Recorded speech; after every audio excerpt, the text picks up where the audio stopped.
Okay, I believe we're going to go ahead and start it off. Thank you, everybody, for putting up with our technical errors and difficulties here. We're going to start off. Obviously, this is a news conference to talk about planning efforts on behalf of the city for the upcoming gatherings that we expect on the 22nd of August, sometime in the early afternoon. We will begin with Amy Spitalnick. She's the Executive Director for Integrity First America. She will be followed by Eric Ward, the Executive Director of Western State Center. Portland Mayor Ted Wheeler will then speak, and then Portland Police Chief Chuck Lovell will follow up. We ask you, please hold your questions until afterwards, and then we'll have a little bit of time to take some questions, and we'll do that as quickly as we can. So without further ado, let's go ahead and start this news conference. Amy Spitalnick, it's all yours. Thank you so much.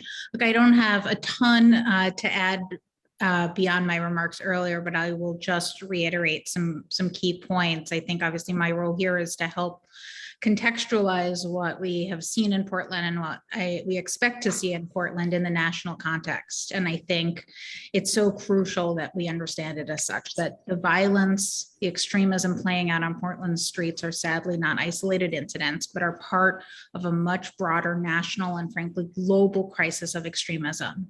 It's the natural culmination rather of months and years of disinformation, of hate, of conspiracy theories that have been churning and increasingly mainstreamed in so many ways. And while the ways in which this extremism manifests from large-scale events like Charlottesville, Pittsburgh, or El Paso, to events on streets like what we've seen in Portland and other cities like Berkeley and beyond, to the record level hate crimes. It's important that we not separate these events, that we not separate these various forms of extremism, and rather see them as part of the record level domestic terror, extremism, and hate that we're seeing in this country.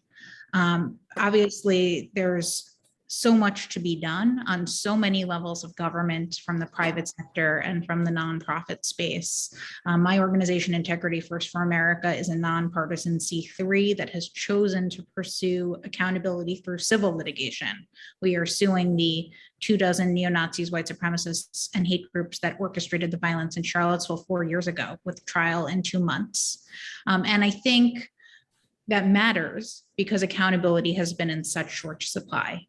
And so as we go into this weekend, it's so crucial that we put a fine point on the urgency of accountability when it's been so lacking, on the importance of understanding how these extremists operate, of not creating false equivalencies, of not allowing these extremists to make their message increasingly mainstreamed in the ways that they have in recent years, and rather that we make crystal clear that they have no place in our communities, in Portland, of course, but of course around the country as well.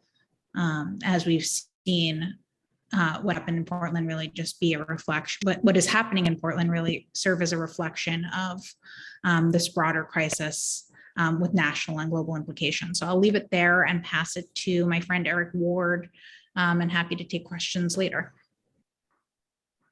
Thank you, Amy. It's such a pleasure to be with everyone today, and thank you for attending. My name is Eric Ward. I'm Executive Director of Western State Center, a national civil rights organization based in Portland, Oregon, that works with communities in our region and organizations nationally to respond to hate violence and intimidation. I also laid out my remarks this morning at the rally, but I will this afternoon just revisit some of the points that I think are critical for us to understand as Portlanders, as Oregonians, and as Americans. It is that we know from prior anti-democratic mobilizations in Portland that the majority of attendees do not reside here, but travel to the city to engage in political violence. This will be the case again on Sunday. Attacks on our civil institutions haven't stayed within the Portland city limits. over the last 5 years, as Portland has been left largely on its own to contend with this political violence, we have begun to watch it ebb and flow across the states. Today, we don't merely speak of Malheur in Portland, Oregon. We now talk about Cresswell and a mayor who recently resigned because of pressure from far-right paramilitary organizations like the Proud Boys and others. We speak of Southern Oregon and government officials who have been threatened and harassed, school board members who have had to cancel public meetings, and of course, the attempted insurrection at the Oregon State Capitol. It is important for us to understand, right, that these attacks must be responded to. And we have to understand that our response can no longer be limited to Portlanders having to wrestle with what is a national and state moment. Bigoted and anti-democratic groups want to sow chaos to promote their dangerous and exclusionary agenda as an alternative to local government. We need to understand this is not merely combat between counter-protesters and a authoritarian insurgency, but that the target is to undermine local governance. These groups benefit from a perception of lawlessness and fear. And we must understand that that is exactly what is intended to be spread this weekend. As I said earlier in the rally, violence at these events isn't a bug, it is a feature. The burden of responding to political violence, as I said before, can no longer be limited to a handful of leaders in a handful of jurisdictions such as Portland, Oregon, Multnomah County, and the metro region. It is time for county officials from around the community to begin to take responsibility. It should be noted that many of the agitators coming into our communities do not reside in Portland, that many of the leaders come from surrounding communities, and we need those communities to step up.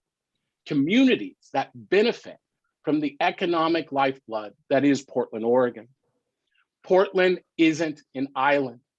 And it is time for surrounding counties, the state, and the federal government to stop treating it as an island. If Portland is to be treated as an island, we should no longer be surprised when Portlanders begin to act as if we are on an island. It is time for real rapid response intervention from the state and all levels of the federal government. Not just the kind of intervention we've seen in the past. I'm not here to relegate this to a conversation merely around criminal activity. We have to understand that these incursions are attempts to take advantage of the crisis and opportunities that Portlanders face each and every day. This is about developing a larger set of initiatives to prevent attempts to undermine local democracy. In Oregon, and across the country, democracy is under assault. This crisis requires urgent actions and deep investment. Western State Center believes in a statewide pro-democracy platform to strengthen local democratic institutions and civil society to withstand these attacks. For example, we believe state government should be exploring several actions, convene stakeholders from across the sectors to investigate and share best practices and policy reforms to combat the rise of anti-democratic activity in Oregon, devote resources to state agencies to better equip them to face challenges from these political moments of violence, send key public outreach professionals from crucial state agencies to communities facing these rallies, like the one Portland faces Sunday. We must strengthen paramilitary laws. We must also turn our attention to the increased harassment and violence towards journalists. The state needs to explore laws that provide better protection to those who simply work each day to tell Portlanders and Oregonians the stories and the news of the day. We must protect and support public employees who are burdened by increased intimidation and physical threats, including establishing a cross-jurisdictional local government task force to analyze threats regularly and coordinate responses to anti-democratic organizing. We must encourage information sharing. Those targeting Portland have often broken existing laws and rely on the lack of coordination from municipalities to continue flouting Portland's laws, values, and norms. Finally, we must expand and refine efforts at the Department of Justice, such as creating a desk at the Department of Justice to focus specifically on groups who seek to create political violence in our community. Now, I'd like to pass it over to Mayor Wheeler. Thank you, Eric. And I want to thank both Amy and Eric for their comments, both this afternoon as well as earlier this morning. I appreciate your presence here and your important perspective.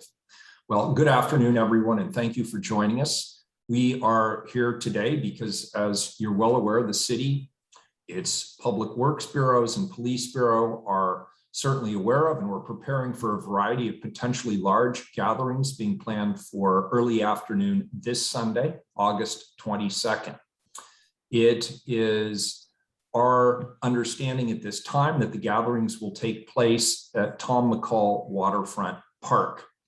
I want to be clear, no permits have been requested or issued for these events. To prioritize public safety, City Council offices and city bureaus are working collaboratively along with local and regional law enforcement partners to prepare for these events. It's certainly my hope and expectation that these events will remain peaceful.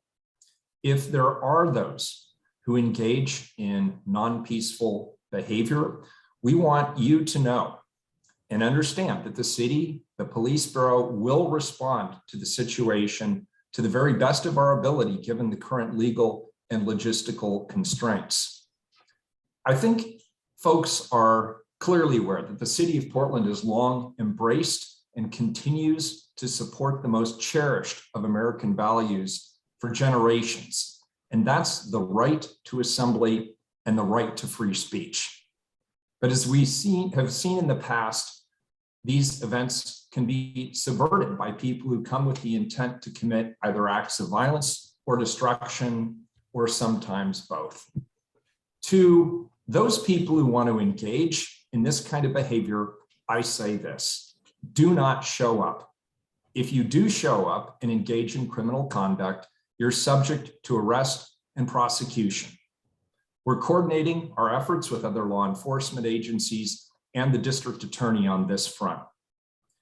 As police commissioner, I've been meeting regularly with police and other bureaus to identify tactical responses. I can tell you that the police are developing an appropriate plan with adequate resources to prepare for the events. We have many eyes that will be trained on the events. We'll make arrests as people leave the park, or later if they engage in criminal conduct. Also, given the behavior that we've seen from these groups previously, there is often a desire to come with the intent of committing violence or engaging in fights. People should be aware, as the chief had said in his statement last night, people should not necessarily expect to see the police standing in the middle of the crowd trying to keep people apart. People need to keep themselves apart and avoid physical confrontation. We are dedicated to keeping the peace and protecting innocent bystanders from any potential harm. I also want to take this opportunity to acknowledge the potential risk these situations create for our city's employees and our Portland police officers and other law enforcement agencies, and I want to thank them for their service.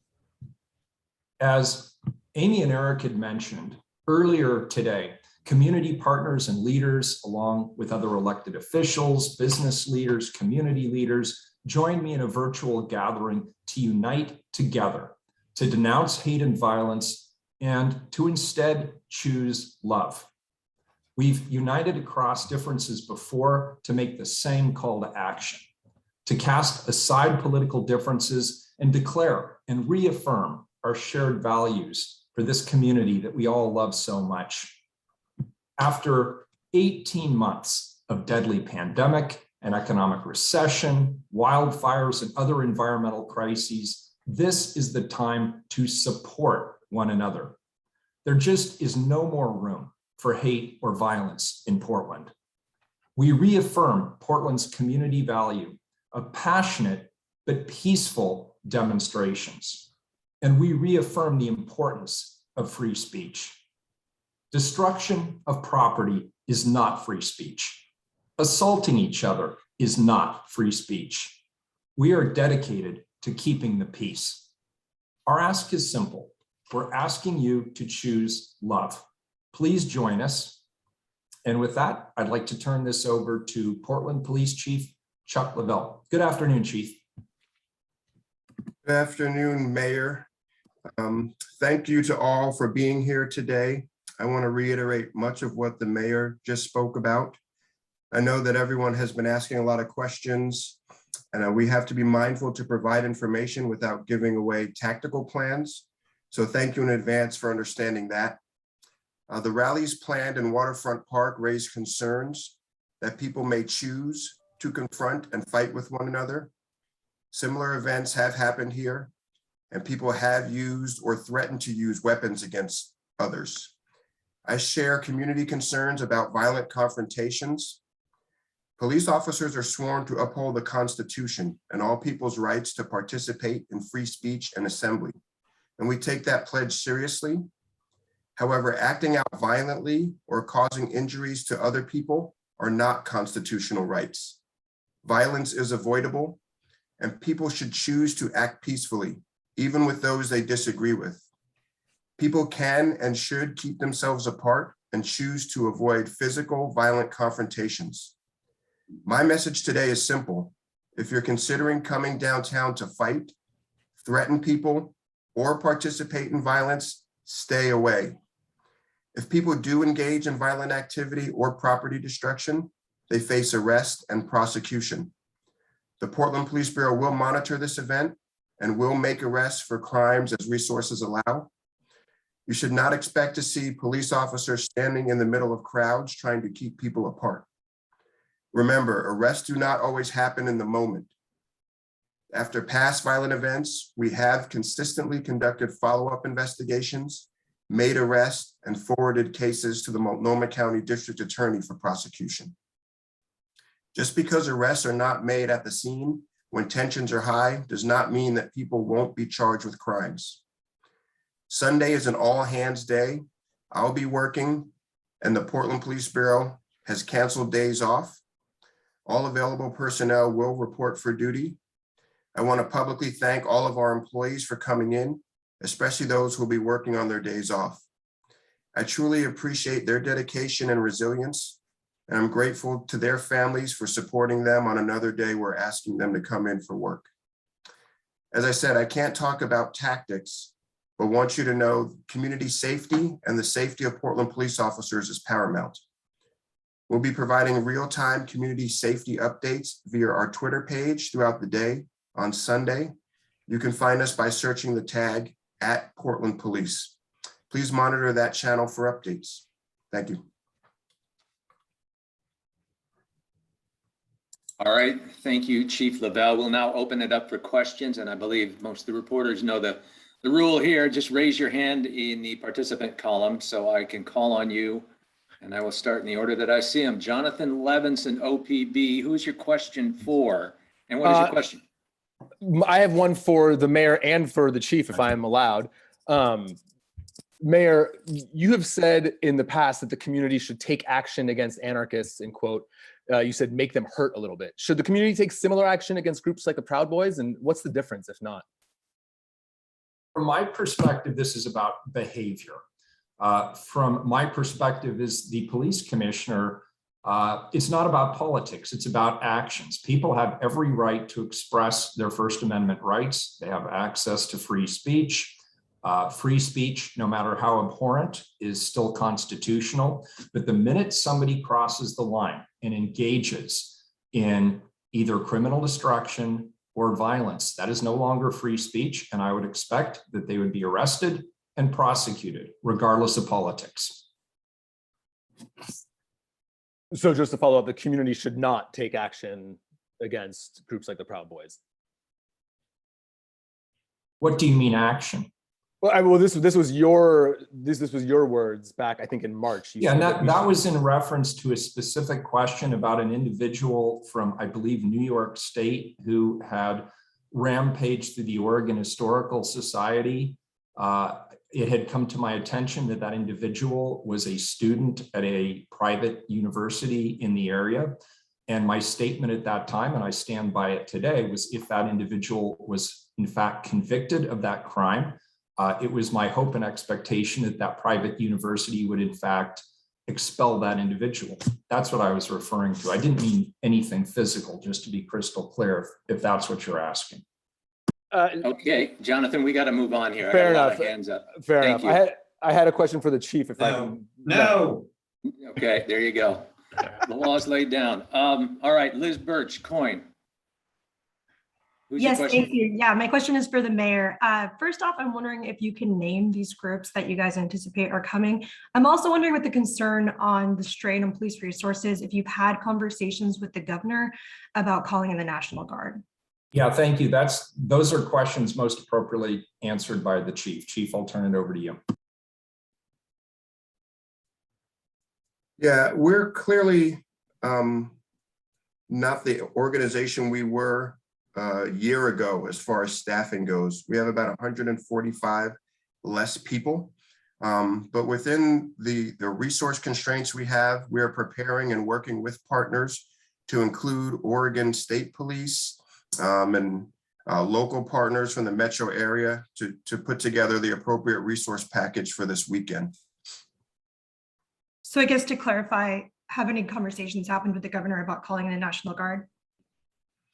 No, not at this point for this particular event. All right, next question. Alex Zielinski from the Mercury. Who's it for? Hi, yeah, my question is for the mayor. We've been at this juncture several times before a planned protest like this. I'm curious kind of what has changed in the way that you prepare for these kinds of events, and what have you learned over the past 4 years or more of these taking place and holding events like this to prepare? Yeah, thank you for the question. Number one, it's maintain the balance, protect peaceful demonstrations, those who are gathering to exercise their constitutional rights to free speech and assembly. But for those who are engaged in either criminal destruction or violence, neither of which are free speech, hold them accountable. And where I think we've improved is not just here at the City of Portland with the Police Bureau, but also working with regional and state law enforcement partners, working with our local district attorney, working with others in the community. We have, I think, done a better job of identifying those individuals who are specifically engaged in criminal conduct and holding them accountable. In fact, I think there are something like 50 people that are currently being held accountable for felonies. We've seen a significant decrease in mass gatherings, and those are gatherings that are defined as more than 50 people. We've seen a significant decrease in mass gatherings that have led to either criminal destruction or violence since the beginning of the year. And what that tells me is that holding people accountable is working. Tess Risky with the Willamette Week. Who's your question for? Well, first, I don't think Mayor Wheeler or Chief Lovell, I don't think you answered Liz Birch's question. I was hoping to hear your response. She had asked for you to name the groups you anticipate showing up. Can you answer that? And then I'll ask my question. Chief, I'm going to turn intelligence questions over to you.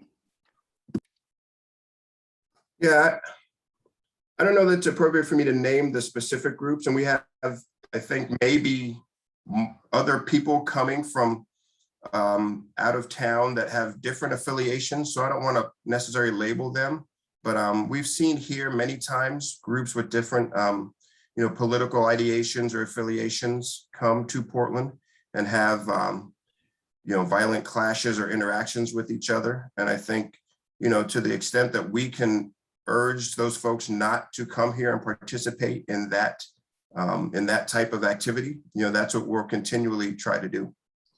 Okay, thanks. And then for my question, either of you would be great if one of or both of you would answer. For the groups that are coming to Portland, do you consider those to be domestic terrorist organizations? Proud Boys and other groups, for example. For my part, it's probably not appropriate for me to label people and groups. There is a process for those labels, but it's not necessarily my place to place those on people. Yeah, I'll take a swing at this too. So being designated as a terrorist organization is a formal designation. And that's beside the larger point that we're here to address today. Anyone who comes into our community and is spreading their hate, their racism, their xenophobia, their white supremacist predilections, all of that is very intimidating to people who are here, particularly people of color. It causes people to be fearful.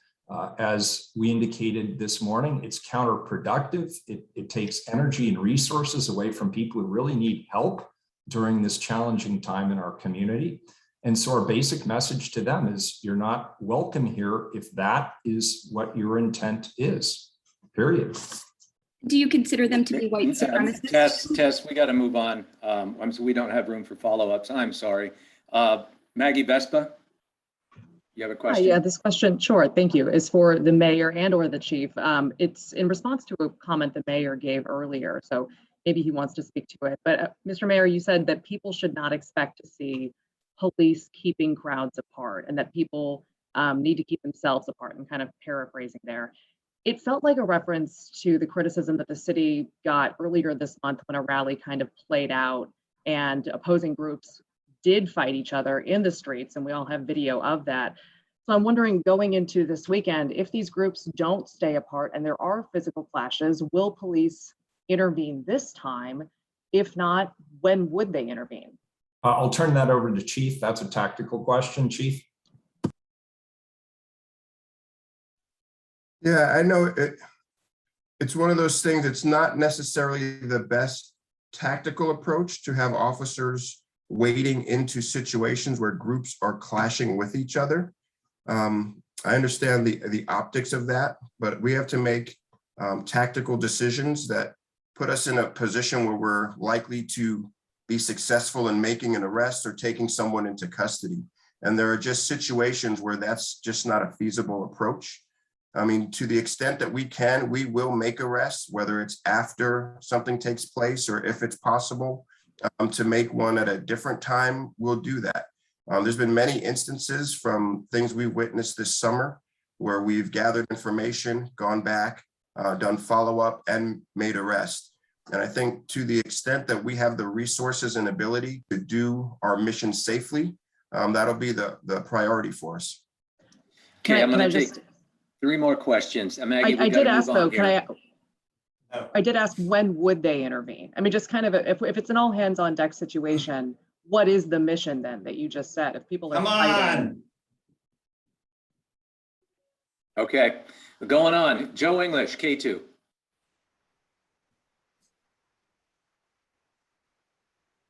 Joe, you have a question? Okay. Yes, yes. Still here, okay. Still here. We got time? Yep. Okay. What can you tell the public to calm their fears that this is the spark that's going to start another fire of 30, 60, 90, 100 days of rioting in downtown Portland?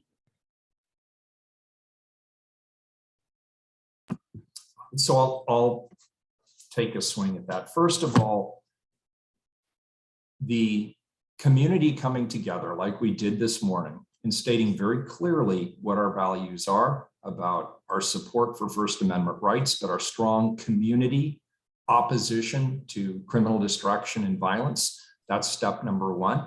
Step number 2 is holding people accountable. If people cross that line into behavior engaging in either acts of criminal destruction or violence, we should hold them accountable. And holding people accountable has clearly made an impact. As I say, we've seen the number of mass demonstrations leading to criminal destruction or violence decline precipitously this year. And so I hope that's a trend that will continue.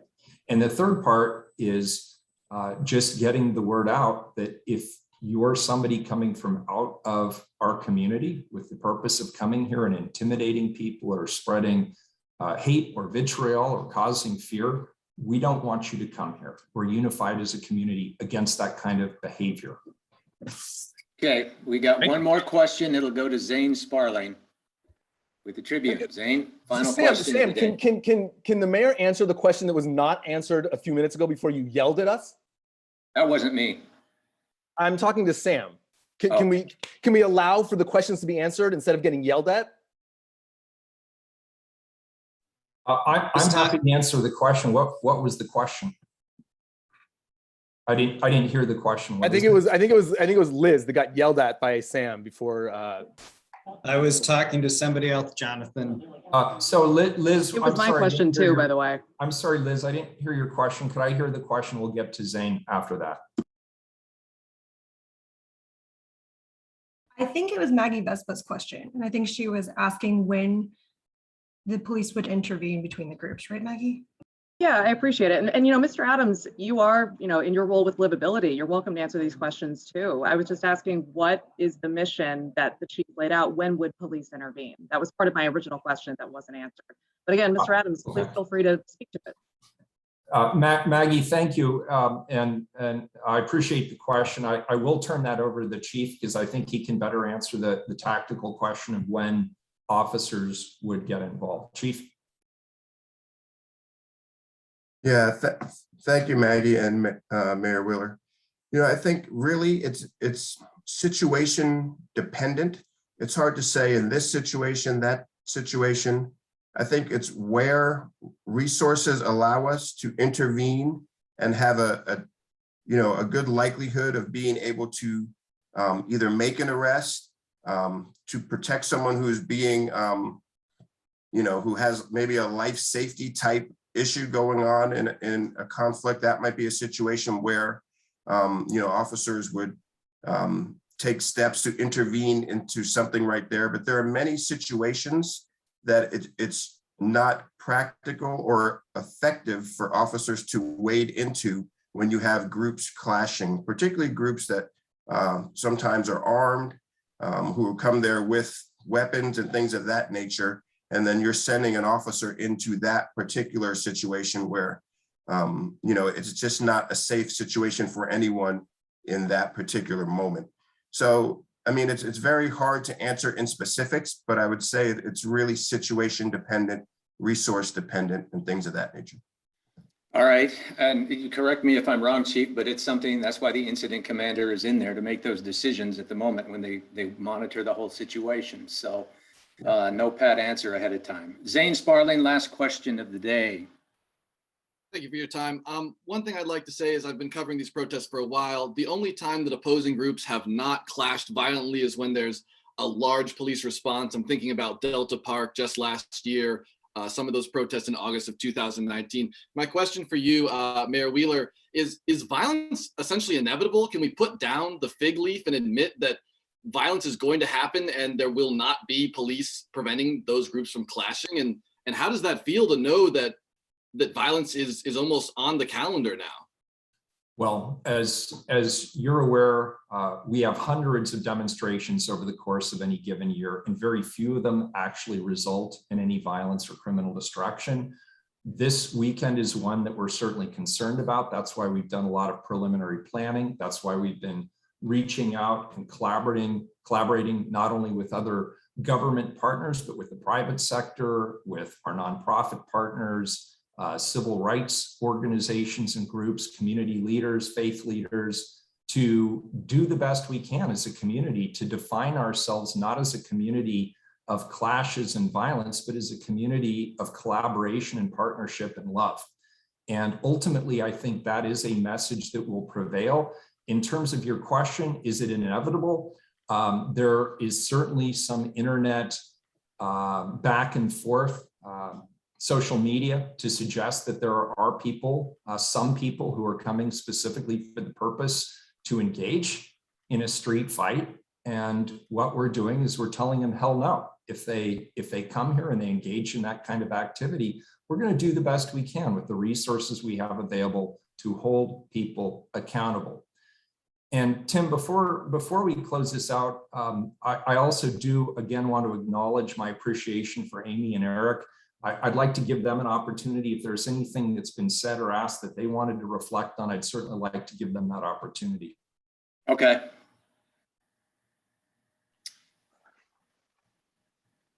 Amy, Eric, you have any other remarks?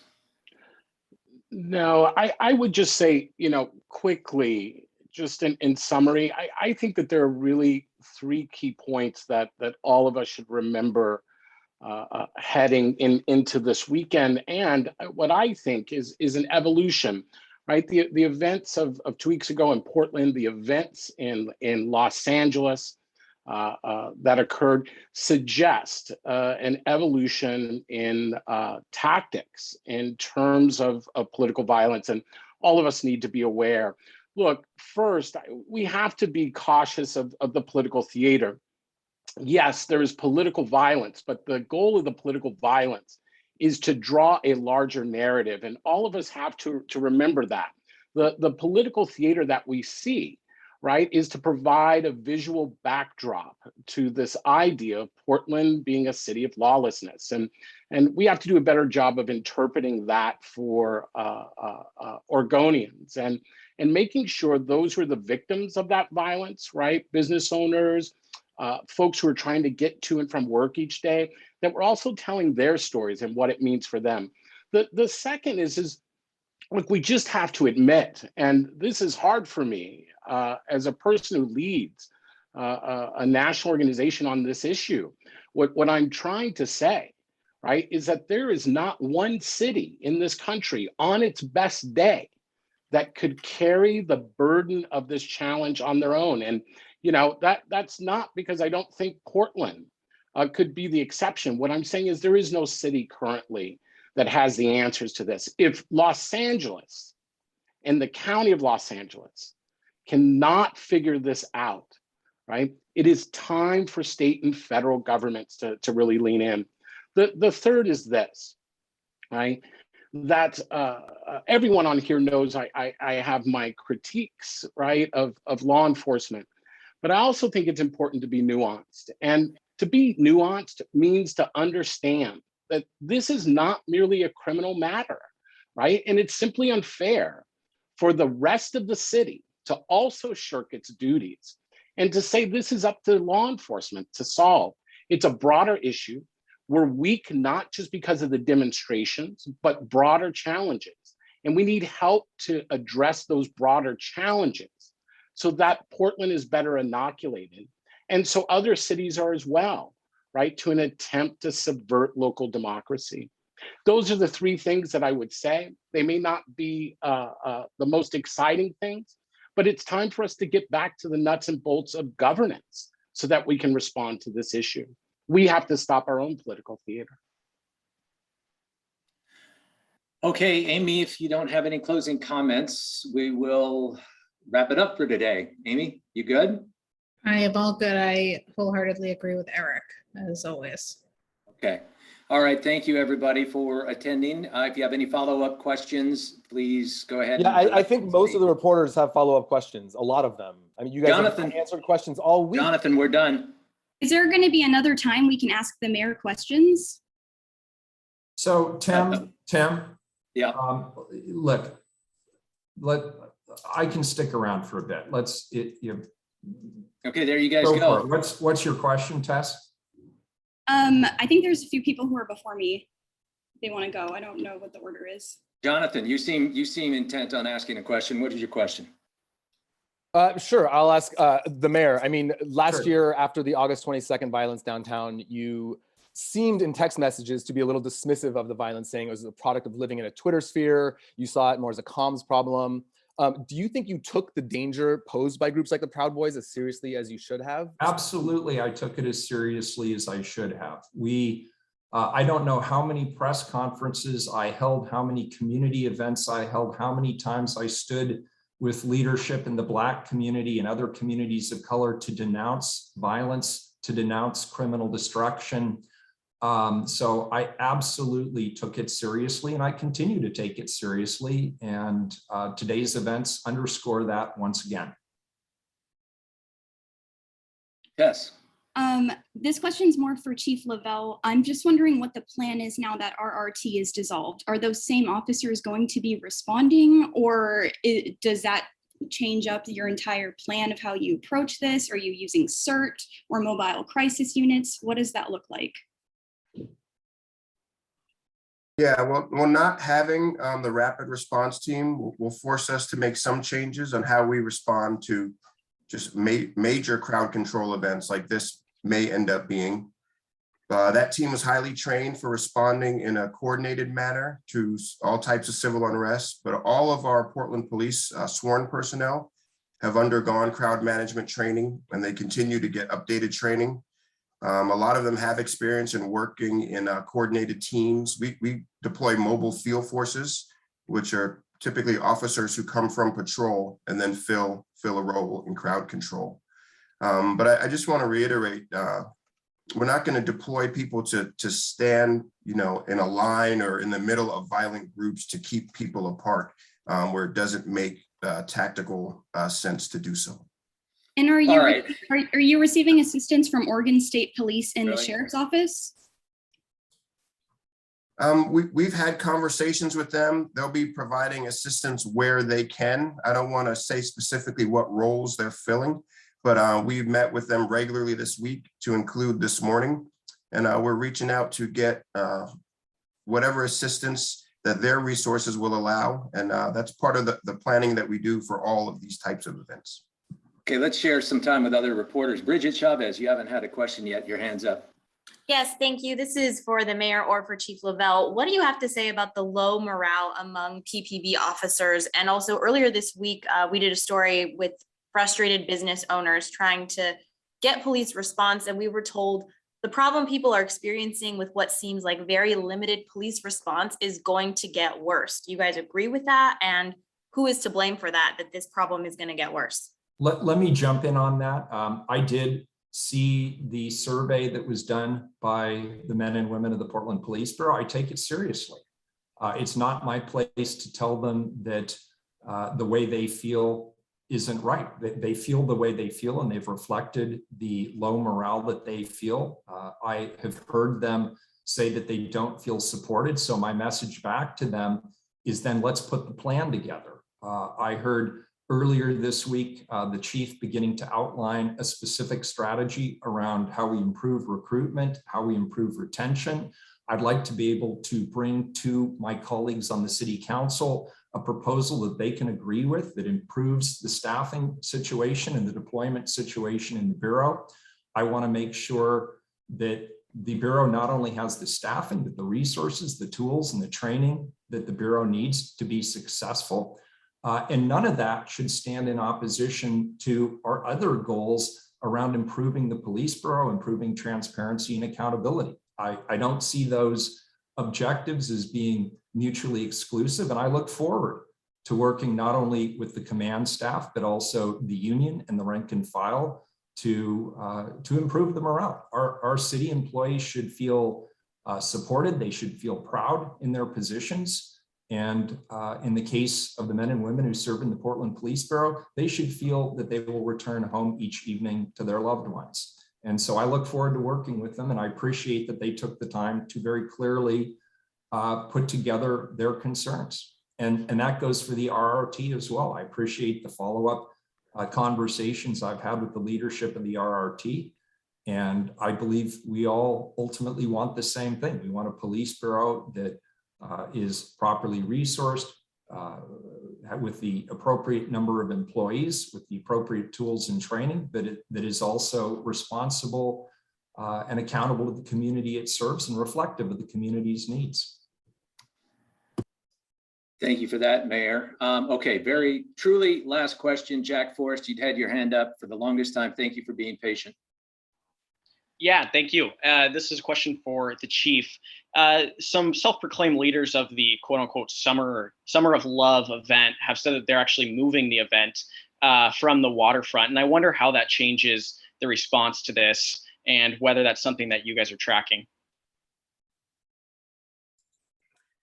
I don't know about that particular event, so I don't know if I'm prepared to speak on it specifically, but we do track different things on social media and on different platforms just to get a sense of how we need to prioritize our staffing and our work. But that particular event or group, I'm not specifically informed enough to speak upon. Okay, thank you. Thank you all for being here. Again, reach out to me with any follow-up questions you may have. Thank you.